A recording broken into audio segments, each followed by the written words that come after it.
us a bit about yourself and your kind of sustainability journey? Sure. So I started in sustainability about 6 years ago. I started as an environmental intern at my university doing all of the waste management.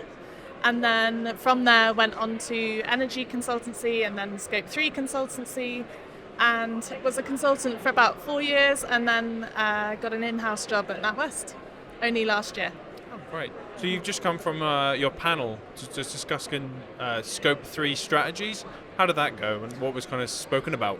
It was really nice because we had such a mix of different businesses. So we had the marine industry, and then hospitality, software provider, and then a bank. And so it was really good to hear from their points of view. And we all had actually quite similar challenges and opportunities that we identified as well. So that was really, it was good. Great. And obviously you're the Scope 3 strategist for NatWest. Yeah. So how are NatWest implementing Scope 3 strategies into their kind of procurement and supply chain function?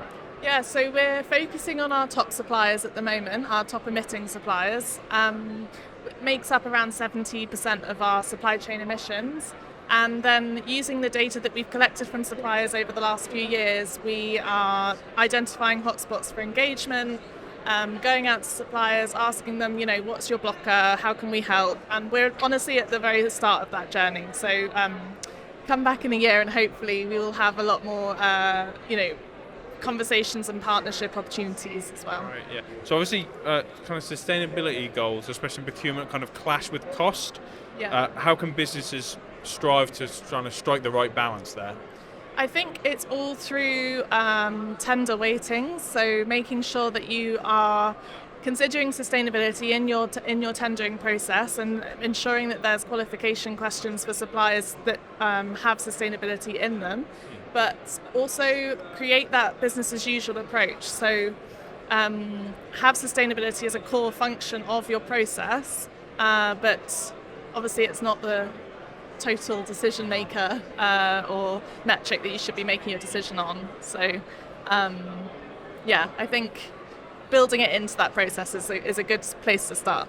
Right. And kind of looking ahead, how do you expect kind of Scope 3 strategies to evolve kind of over the next 12 months?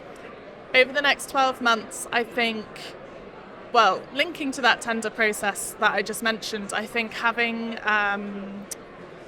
supply chain managers really pushing for those conversations and upskilling our supply chain managers as well in those conversations and how they should be having them.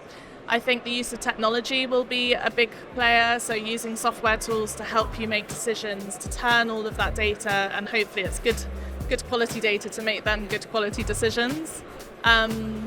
But I feel like it's moving away from data and methodology and now into the actual doing and how are we going to decarbonise to our 2030 target.